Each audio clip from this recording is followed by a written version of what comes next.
It says that the story continues. The story of Jacob continues. Jacob, Israel, the same person that was renamed by this dark angel that Jacob had been wrestling with. Joseph was 17 years old at the time, helping out his half-brothers, the sons of his father's wives, Bilhah and Zilpah. And Joseph, son of Rachel, brought his father bad reports on his stepbrothers, his half-brothers. When you hear that, imagine you are Joseph. Why do you think it's a good idea, Joseph? You're Joseph now. Why do you think it's a good idea to tattle on your brothers?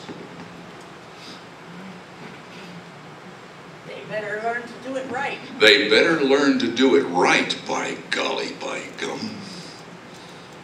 Dad needs to know. Dad needs to know. They're just not doing things right out there. Dad needs to know.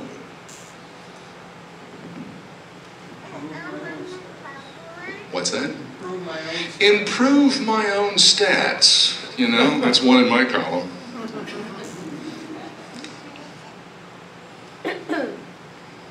Good. These are good. You're understanding. You're getting into the story by getting into the different characters. Joseph telling on his brothers, his half-brothers. Now, you are Joseph's father, Israel, Jacob. How are you feeling about Joseph's reports? Joseph has come to you, given you bad reports on his half-brothers. What are your responses? I actually believe him.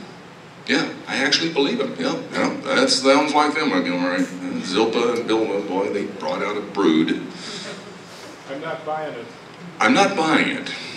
There's something fishy about these stories that Joseph is bringing me. Is that correct? It's not good to be a tattletale. I appreciate the stories maybe, but boy, Joseph, what are you doing? He's trying to get it in with me. I can tell Joseph is doing the little wormy thing where he's trying to get in good with me. That's a little bit along the lines. Yes, Sherry. Joseph is my favorite. Joseph is still my favorite, though. Gosh, I really like Joseph.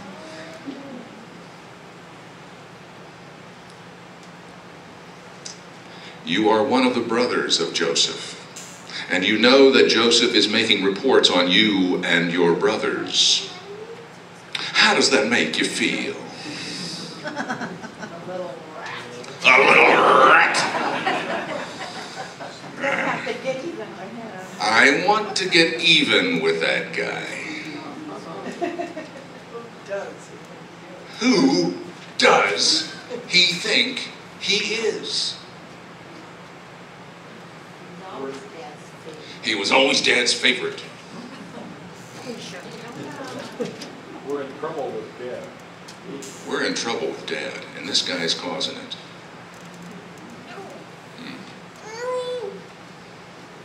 That's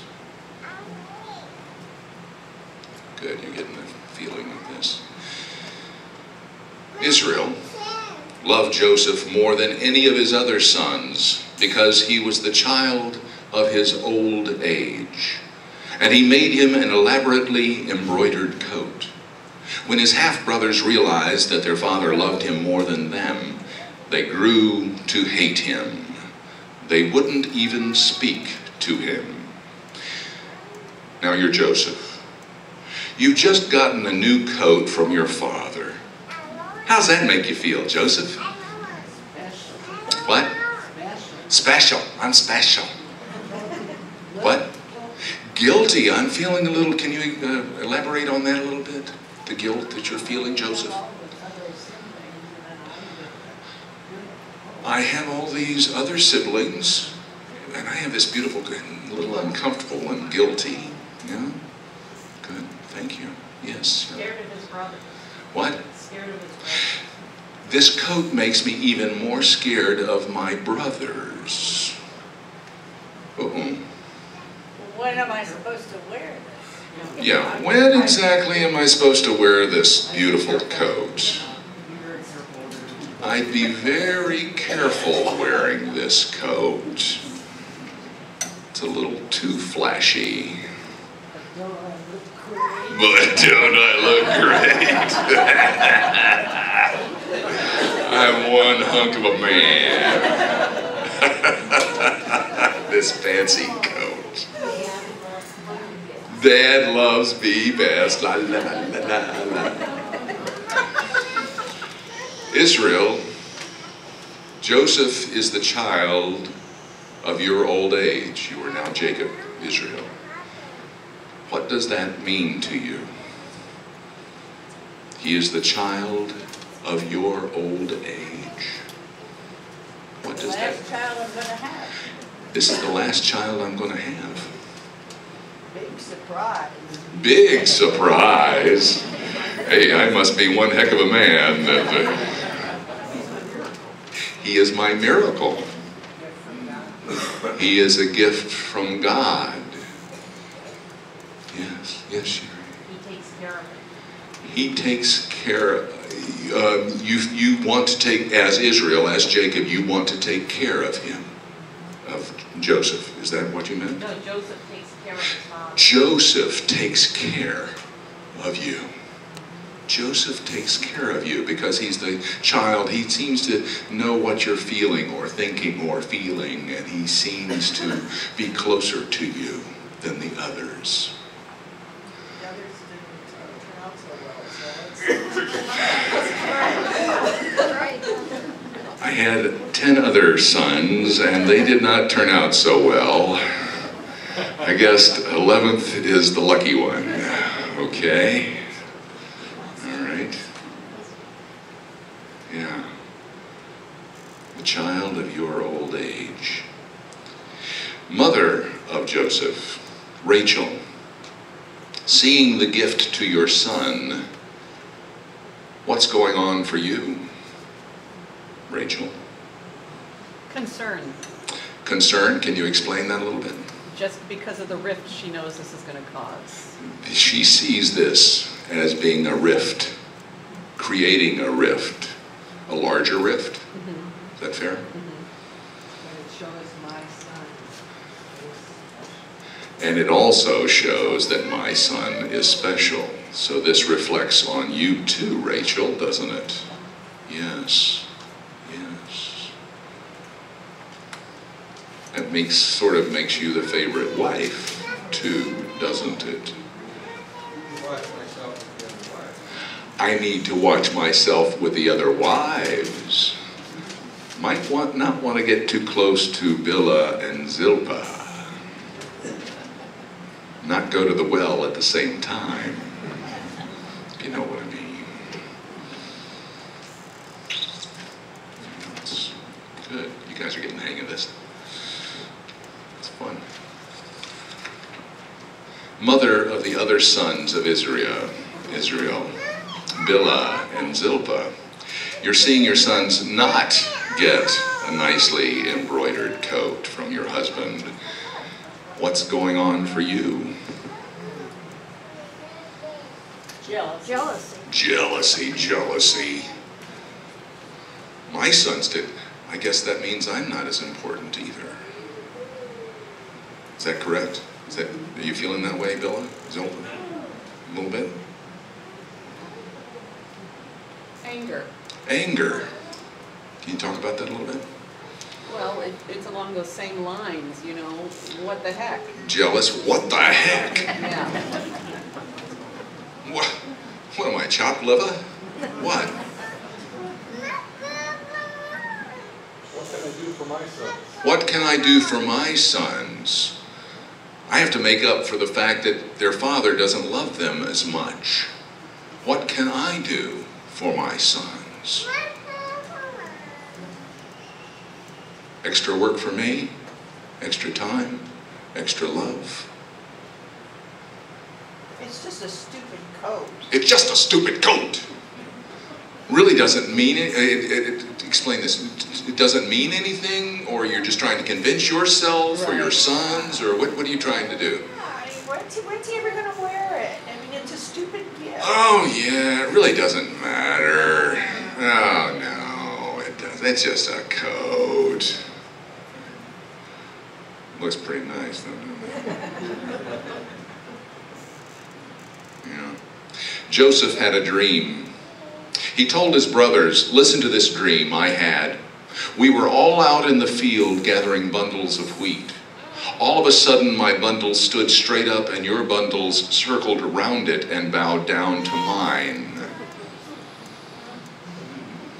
Joseph, tell us how you feel about your dream.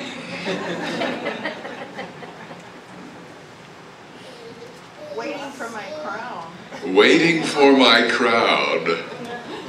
Who I am special. I believe in dreams, and this must mean something. I believe in dreams. This must mean something. I'm serious about these dreams. Probably means I'm going to win something. I'm going to win something. Yes, it probably means that. I take my dreams seriously. I do believe these dreams are from God. This means something. Yes. My brothers should bow down to me. My brothers should bow down to me. In my coat. In my what? In my coat. In my coat, while I'm wearing my coat. Oh, wow. Yeah, salt in there, yeah.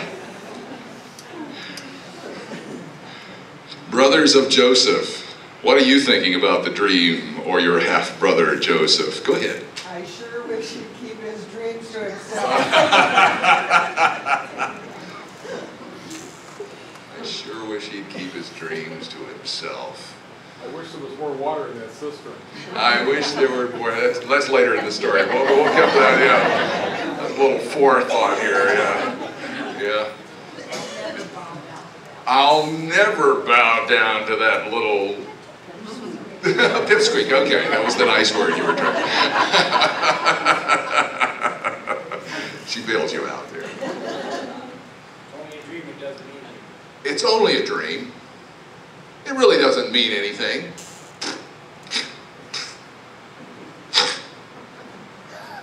Right? It's okay. Yes. He's making stuff up. He's making stuff up. Again. Again. This guy, he's a piece of work. His brothers said, "So, you're going to rule us? You're going to boss us around?" And they hated him more than ever because of his dreams and the way he talked. He had another dream and told this one also to his brothers. "I dreamed another dream. The sun and the moon and the 11 stars bowed down to me." When he told it to his fathers and his brothers, his father reprimanded him. "What's with all this dreaming? Am I and your mother and all your brothers all supposed to bow down to you?" Now his brothers were really jealous, but his father brooded over the whole business. Israel, what are you brooding about? I've created a monster. I've created a monster. I'm responsible for all of this stuff that's going on. The coat, all of this stuff. I've given him, what, too much leeway? I'm responsible for what's happening here. What else did we? These dreams come from God. I don't think he's lying. Maybe he really is special. Can you hear the struggle that's going on within Israel's mind? What other things might Israel be thinking? What are you thinking, Israel? Why can't they just get along? Why can't they just get along? Yes. That Joseph has overstepped his bounds this time. Joseph has gone, this time, has overstepped his bounds. He's gone just too far. Brothers of Joseph, no, take this back. Rachel or Bilhah or Zilpah. Anyone, you have to tell me which one you are. Are you brooding? Why or why not? Rachel or Bilhah or Zilpah? Let's go first with Rachel. Rachel, are you brooding? Yeah. What? Nervous. Nervous. Oh, nothing's good gonna come of this. Not good. These grades are further proof that my son is. Wow.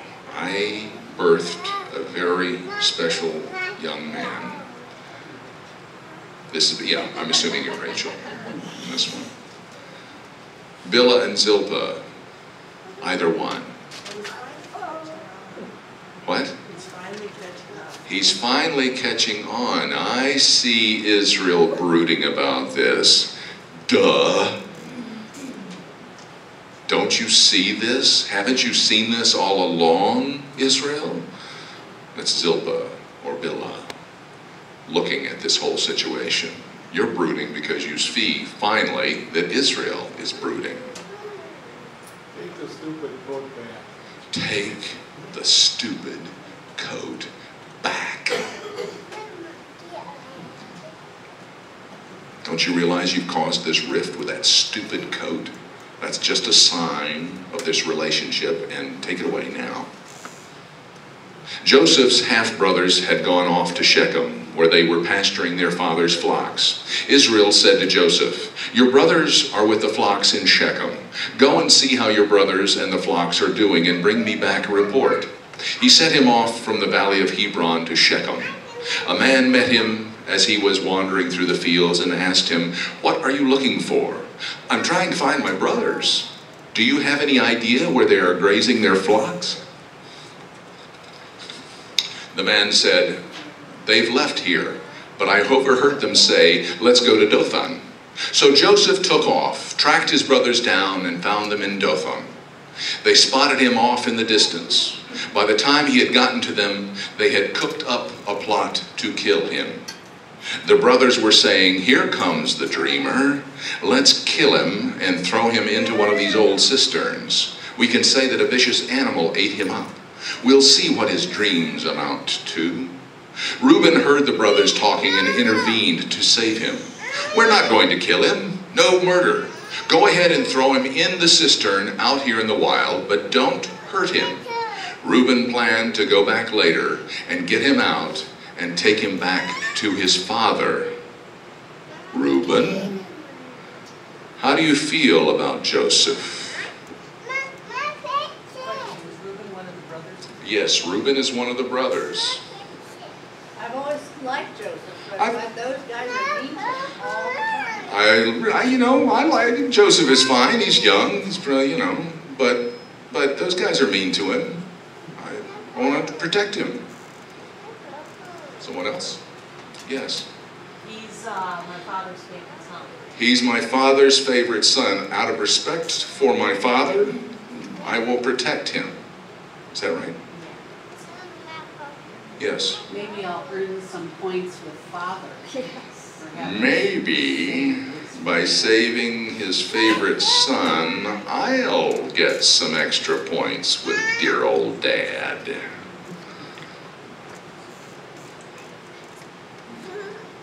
Yes. If this is truly a dream from God, what repercussions are we going to feel if we kill him? If this is truly a dream for God, never mind dear old Dad.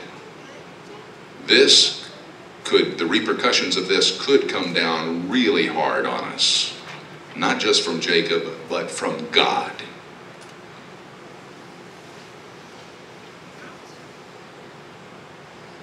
When Joseph reached his brothers, they ripped off his fancy coat he was wearing, grabbed him and threw him into a cistern. The cistern was dry. There wasn't any water in it. "Joseph, how are you feeling about now?" Thirsty. Whoops. I I think I went a little too far. Whoops. What else, Joseph? I'm not worried. I'm not worried. Can you flesh that out a little bit for me? God will take care of it. God will take care of me. I've had these dreams. I just feel I'm in total alignment with God, and I guess I'm not worried. And there was no water in the cistern. And there was no water in the cistern. I don't know whether it's a good thing or a bad thing. What happened? I don't understand. What happened? I don't understand. What's going on? Why should they hate me? What's that? Why should they hate me? Why should they hate me? I'm 17 years old. Why should they hate me? I don't get it.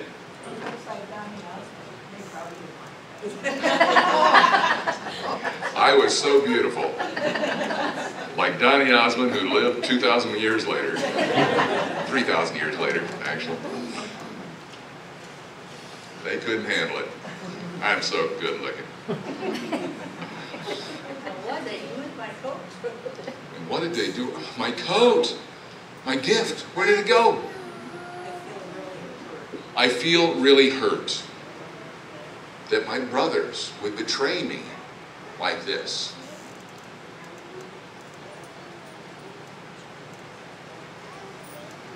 Half-brother of Joseph, how are you feeling about right now? He deserved it. He deserved it. The brat.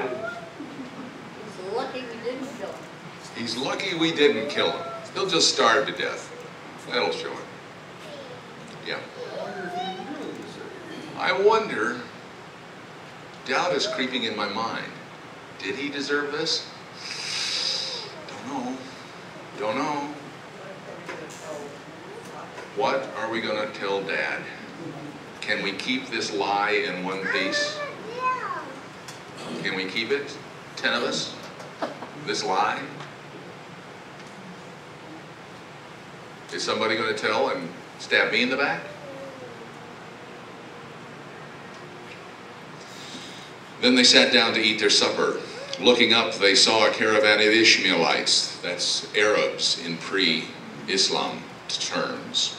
On their way from Gilead, their camels loaded with spices, ointments, and perfumes to sell in Egypt.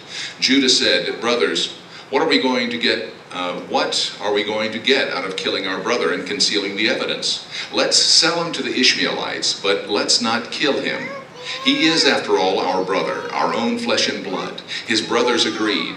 By that time, the Midianite traders were passing by. His brothers pulled Joseph out of the cistern and sold him for 20 pieces of silver to the Ishmaelites, who took Joseph with them down to Egypt. Reuben, how are you feeling about this plan? Reuben, remember you're the one that was going to go back and sneak him out? At least he'll still be alive. Okay. Didn't do what I was going to do, but okay. It's a catastrophe. Nothing good is going to come of this. Yes. We can tell Dad that he was taken. We can tell Dad that he was taken. That's a fallback position. Yeah. We're always going to wonder what happened. We're always going to wonder what happened to our brother.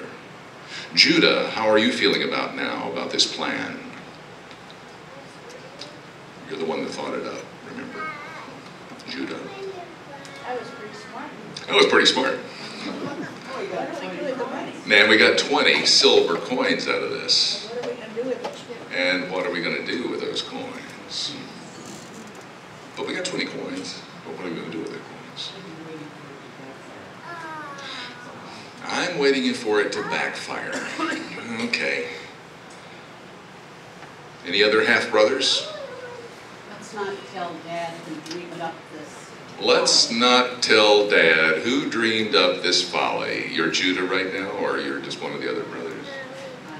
You are Judah. Okay, everybody, mum's the word. Please. Joseph, you've just been sold into slavery. What's going on for you?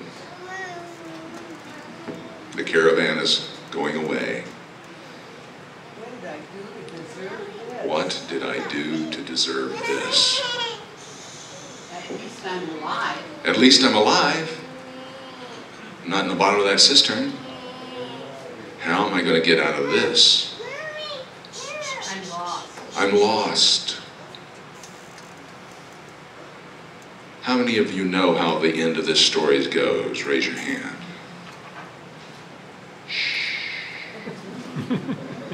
Next week, we'll get the rest of the story. That's right. Can we get a preview? Well, we will a little bit here. Remember when these stories were written down about Genesis, the intelligentsia, the priests and the writers, the scribes, were all in exile in Babylon. These were the stories that they told about their people. Why would they do that? Why would they write these stories down? They were in exile. They were no longer in Jerusalem. They were in Babylon. They too were slaves. Why would they write this story down? Yes. Explain the consequences of sin. Explain the consequences of sin. If God is one God, then how does this explain this one God and our relation to God?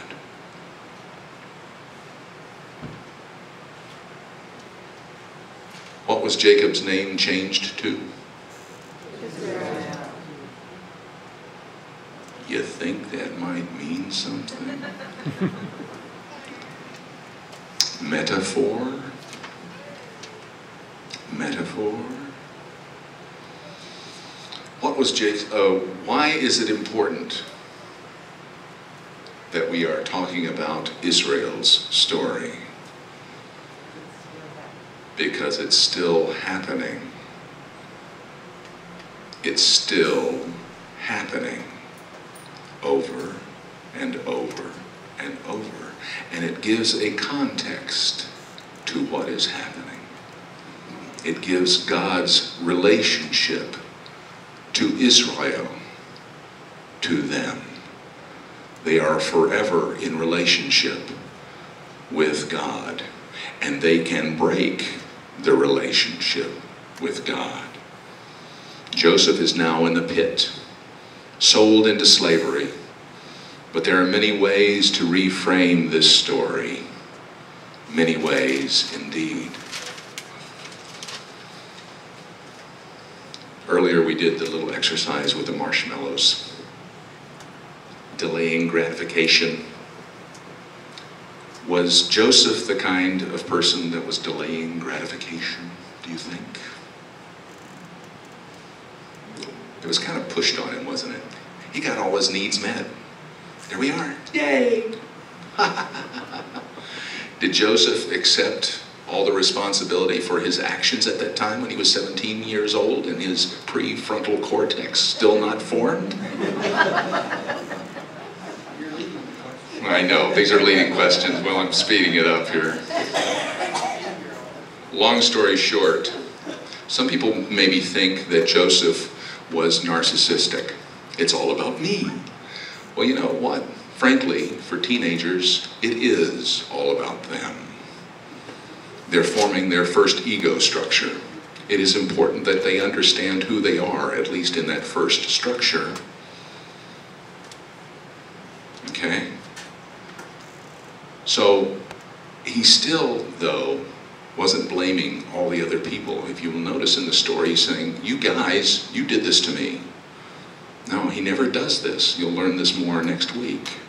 So he wasn't really narcissistic. What he was a fool. Now we hear the term fool these days and we think, oh, fool means stupid.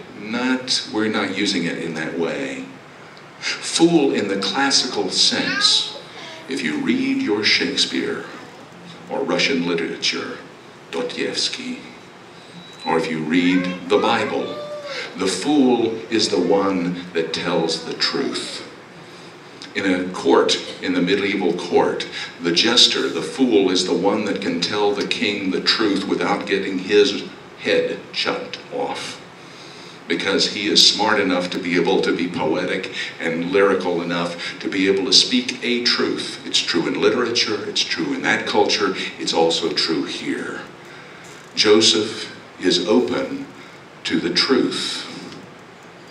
Joseph is open to the truth. How is this like Israel? Not Jacob Israel, but like the country Israel.